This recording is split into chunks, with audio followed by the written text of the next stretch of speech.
eloko bokecho azoluka biso IDPS tokopesa ye te nde marketing balobi la côté propagande c'est de la propagande ya lingi tosala ye fayi lukutu mtambe ya mbeya yo mweteke na minute akomi okota banzete akomi kolona banzete donc fayi la comprendre que no du fait tobete nsangi na ma vérité des zines akompane no nzela wana eza yombo changement de fréquence akomi mutu kolona banzete akomi mutu akoteya bato masolo ya ebola donc ndeka fayulu totiki yembe yambe ndenge be bokechu tokotika yembe yambe po ezali comme médication so akola mabe en tout cas c'est pas notre affaire ya omoni fachi pe na misika fumi achechika bano fele donc ndenge alobi na Bukavu enseignement de base gratuite année prochaine secondaire gratuite même à niveau supérieur aux alagas donc bokechi aux occasions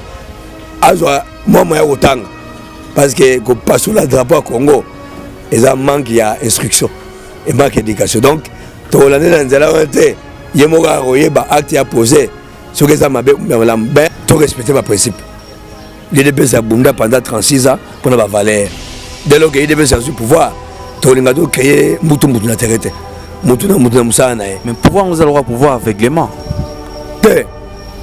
Félix Tshisekedi est pleinement président de la République démocratique du Congo élu il a jeté dans des places au dictateur il y a IDPS au balinga de IDPS doit pouvoir un jour parce que classe politique à Congo bazala préparé pour IDPS doit pouvoir bando so barozo so pays IDPS au bibelobi c'est que tu c'est ce qui t'arrive au babanga au Félix Asali na 8 mois et puis c'est bango qui paie les caisses mais il n'y a pas d'autre choix Fachi président le sol à 15 millions et ça l'a mis à niveau président de la République nous allons donner les dossiers on a inspecté Batoubenga hier s'il n'est pas constitutionnel c'est ça son boulot veiller sur l'argent de la République à ton magasin à 215 millions et ça qui m'a kelele Fachi a intervenu a dit si bango moi c'est un mbali basona na balabala te masola ya suku et suka na suku Congo Glody Diasika la mignonne la mignonne Tracy Mbelenga bro Tracy Mbelenga bro kata Allô ngaya wa santé eza misunga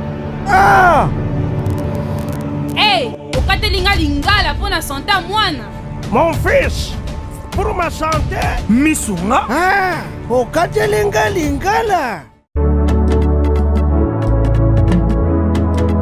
Bandeko, misunga ezali kokatela mutu lingala te. Ezali mutuelle de santé. Oyo epesameli na batu nyonso. Employé to non employé, mutu nyonso oyo akoki kaka ko contribuer na mbongo mukie na fin du mois po ete mokolo akobela misunga ezwa soin na ye na ba hôpitaux nyonso ya minene ya République démocratique du Congo. Soki maladi na yo bakoki ko traiter yango awa na Congo te, misunga akozwa charge na yo okende kozwa soin na bamboka lokola Afrique du Sud, Turquie, Suède, Russie, to Inde. Kala mingi te na bamboka misusu. Soki mutu oyo misunga ezwaki charge na ye pona baswe, nzambe akamati molimo na ye, misunga akosokipe na mort na corbillard. Ate bandeko bazali libanda, bakoki ko adere bandeko na bango awa na Congo, po ete bazwa kaswe awa na mbongo bango bazali kofuta. Na misunga, ta santé c'est ta vie. C'est un concept pour vraiment apprendre à chuchoter votre peau. La peau a besoin de la communication. La peau, elle n'a pas besoin d'être négligée. Chez Grasse Beauté Cosmétique Paris, nous travaillons pour la restauration de la peau. Nous sommes là, on confectionne des produits cosmétiques pour la peau mate, la peau métisse, pour les enfants, pour les hommes, pour les femmes, aussi pour les femmes enceintes. Quand vous arrivez chez Grasse Beauté Cosmétique Paris, posez vos bagages.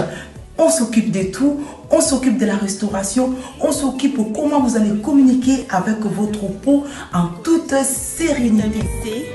Une plante verte d'Amazonia. Si Si vous avez les soucis de votre peau, vous voulez une meilleure retraite pour votre peau, vous voulez avoir le langage de la peau, venez chez Grâce Beauté Cosmétique Paris. N'hésitez pas, contactez-nous sur notre WhatsApp au 0033 6 23 22 73. Toute l'équipe Grâce Beauté seront à votre service.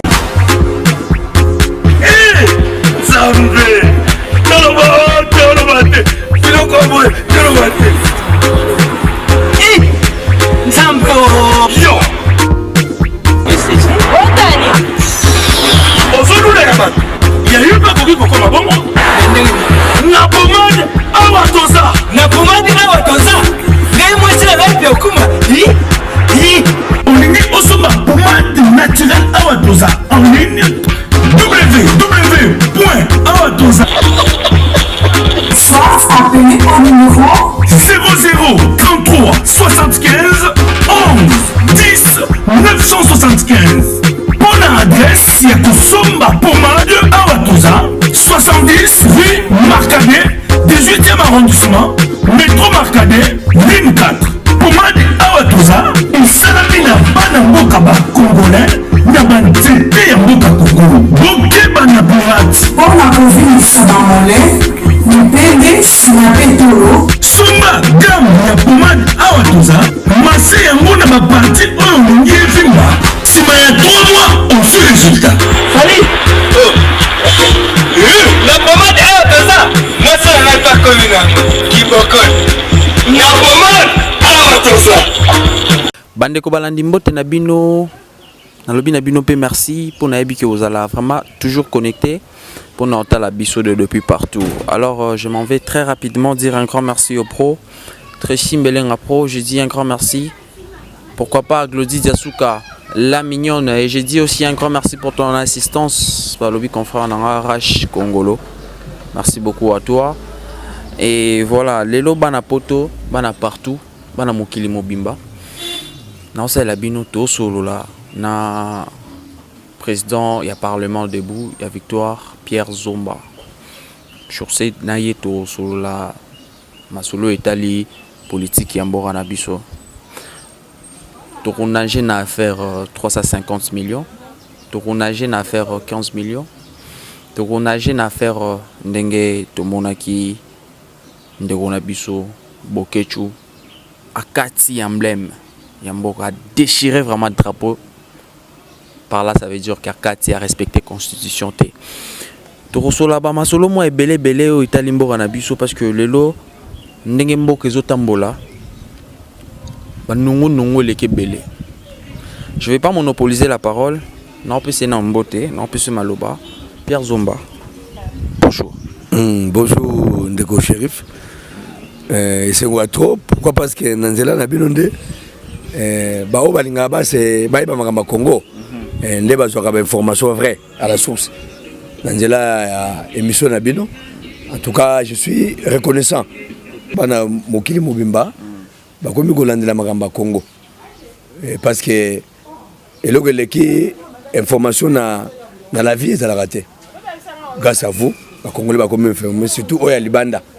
Potaka songa musika, moi ba vérité à Kati exact. Mais à travers vous, Congolais nous a penché à alphabet en mboka na ye. Donc c'est un trop et ça l'a bien pour du fait que bien boza. En tout cas Congolais libanda vous allez toujours branché et informé pour le bien consommateur.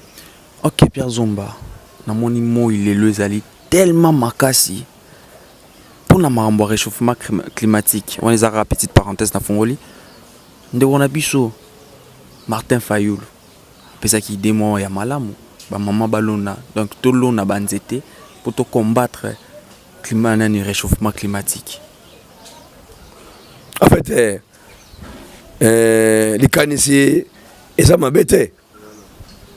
Parce qu'actuellement, le monde des hommes menacés, nous avons le bien en réchauffement climatique. Or, ça, c'est que la forêt nous soit monde. En tout cas, ils ont envoyé à disparition. Sauf la forêt à RDC. Nous avons en sorte que Mokile vive sur le plan environnemental. Il y a un monnaie au nid environnement. À ça là, au babenga fond vert. Fond vert, cela veut dire quoi? Bateau bazo polluer l'environnement. À fond vert, dans l'industrie, on peut créer pollution. il faut pesaka moi dollar na kata caisse wana ou babengi fond vert ya au monde na kata wana failli le peut comment comprendre que il y a un fonds destiné à forêt ya Congo ya Congo nde azuli kanisi na kata shida pe eza shida abisi ba mama ba kona banzete pour il y a un budget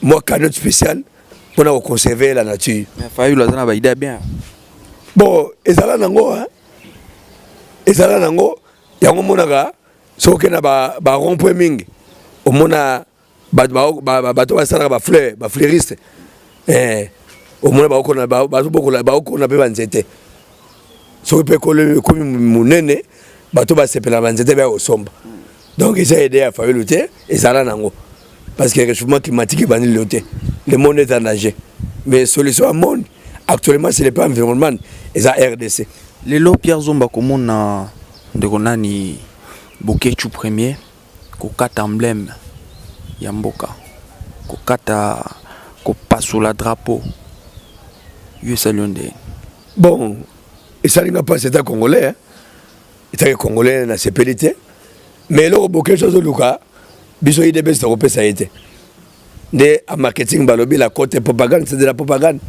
ya ling to sala e faile kutu mtambe ya mbeya yo mwete na minute akomo kota banzete akomi kolona banzete donc faile comprendre que no du fait de bete nsangi na ma vérité des zines akompane no nzela wana eza yombo changement de fréquence akomi mu kolona banzete akomi mu kote ba tuma sola ebola donc ndeka faile totiki embe yambe ndenge be Bokechu tokotika embe yambe po ezali comme éducation sur la cola mabe en tout cas c'est pas notre affaire ya omoni fachi pe na misika fourmi a tchika bano fele donc ndenge lobina Bukavu enseignement de base gratuit année prochaine secondaire gratuite même à niveau supérieur aux alagas donc Bokechu a occasion azwa moi ya kotanga parce que ko passe la drapeau à Congo eza manque ya instruction et manque d'éducation donc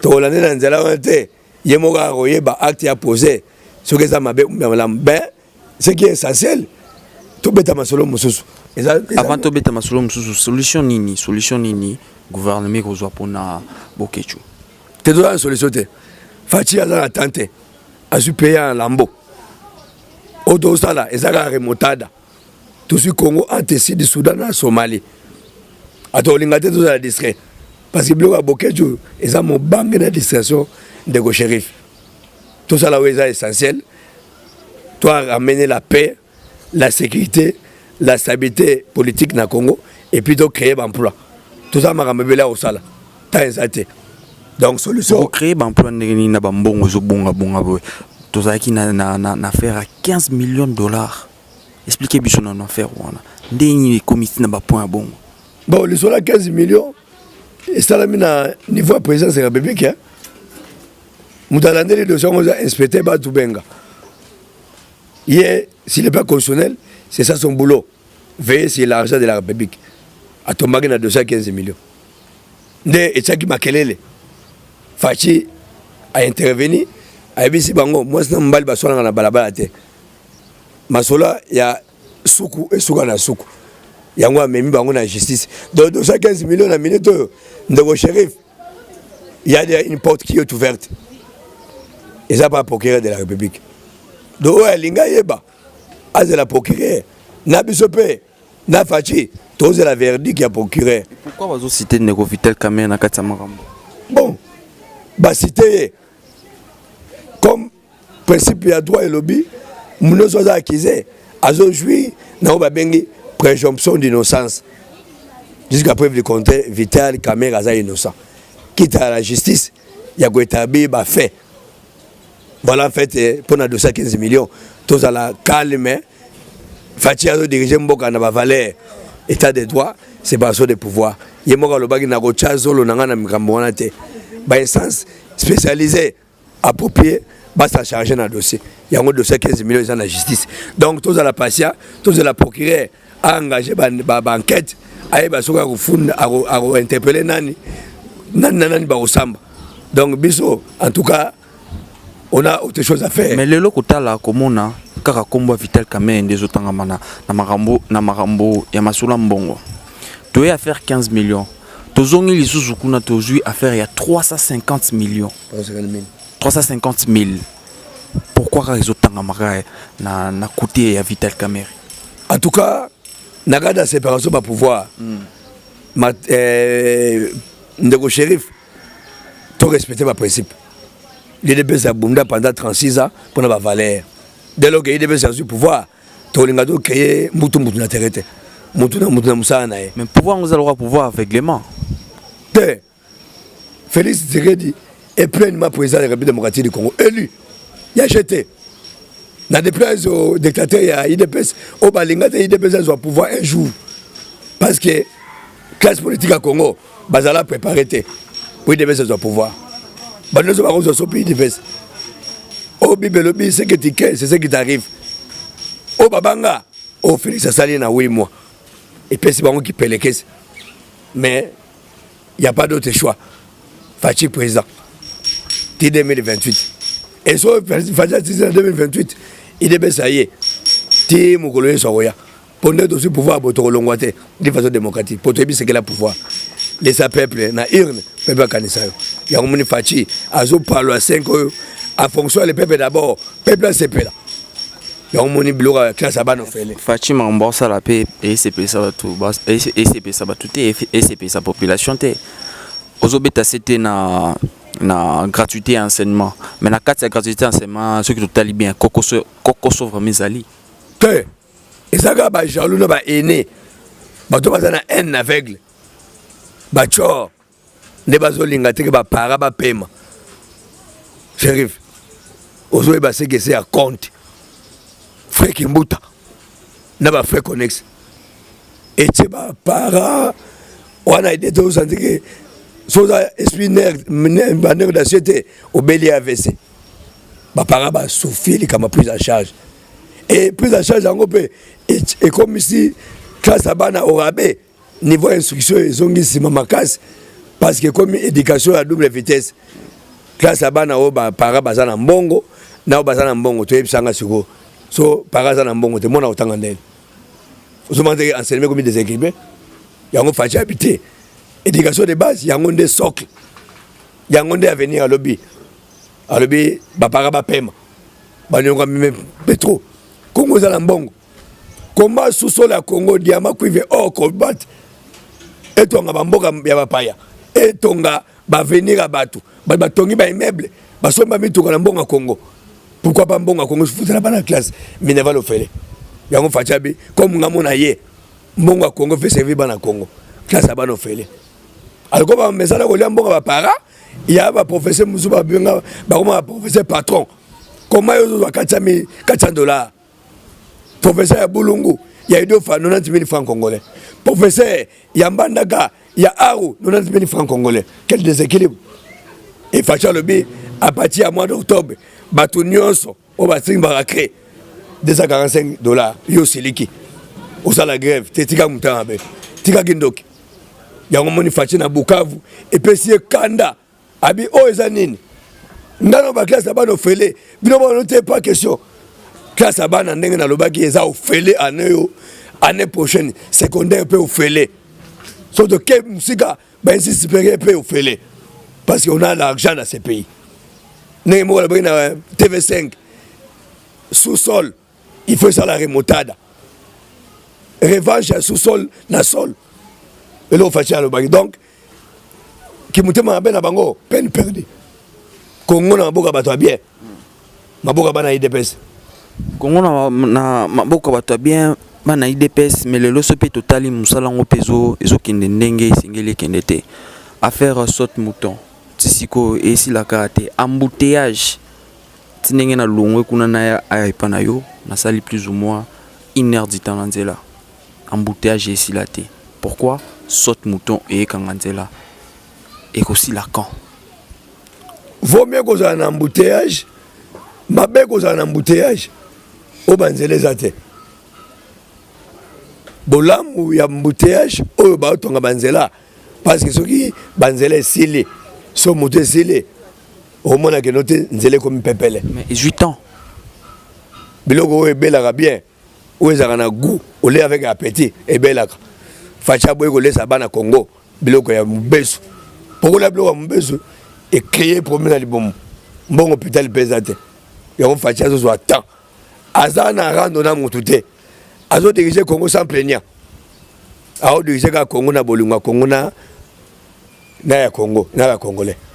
Azamona ya chichi 36 ans ya lutte. Le lot de pouvoir.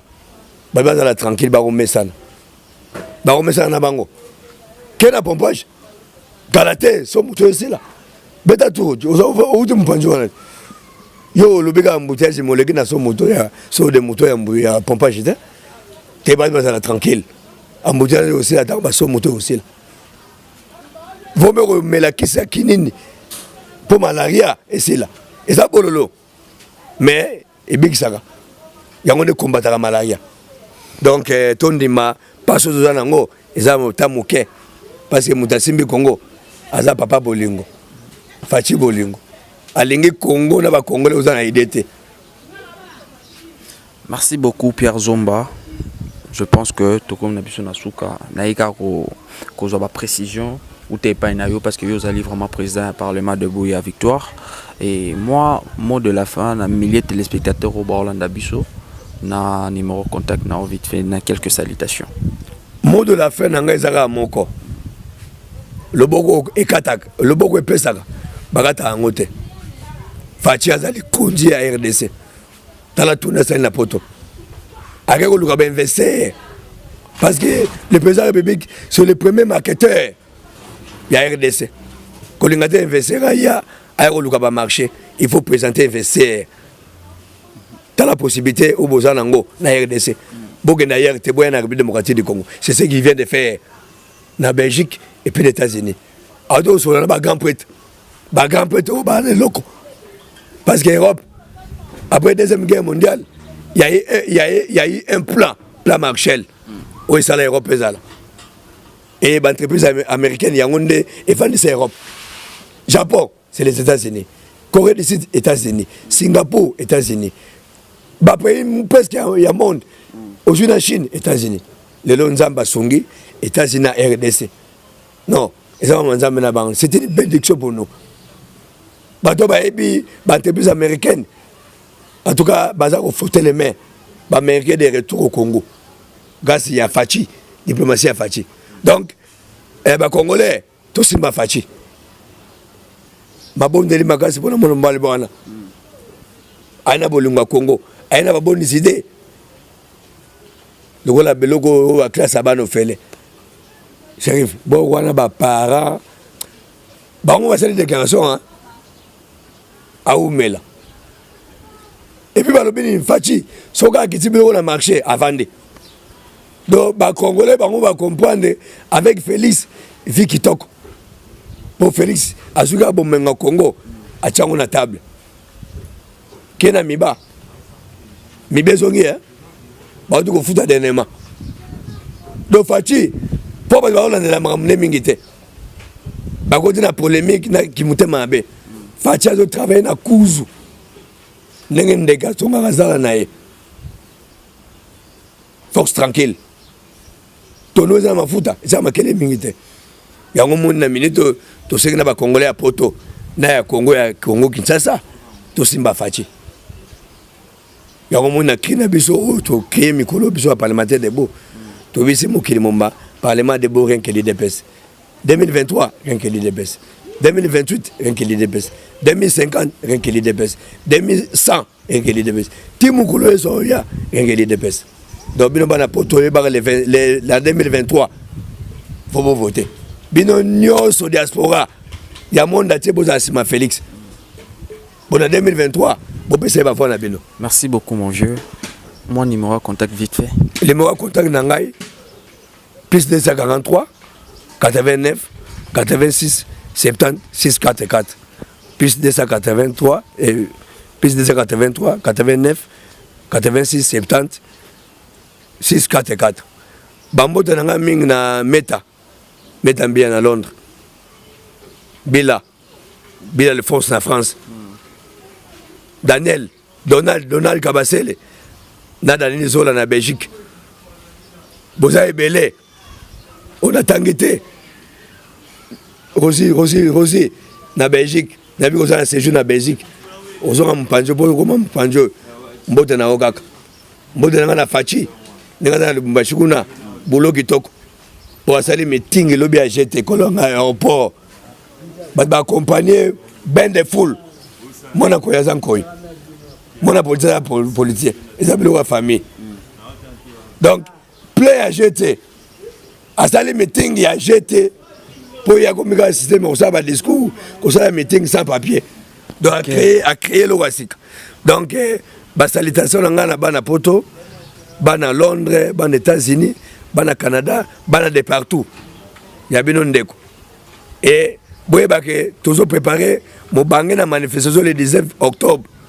parlement de boza na mo bangé na matinée politique na commune moko songolo para toujours lukesika to sengi lisonga na bino ndenge zala kaka sa bino biso tozate sa biso bino pe bozate et vice versa donc bosunga parlement de bo victoire na manifestation toujours préparé le 19 octobre matinée politique ya kafu.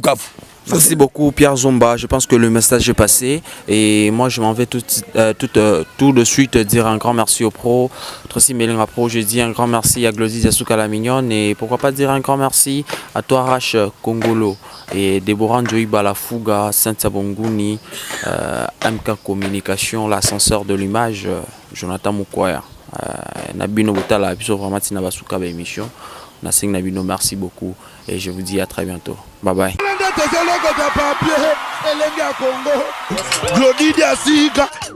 La mignonne. La mignonne. Tracy Mbelenga Pro. Tracy Mbelenga Pro. Kata.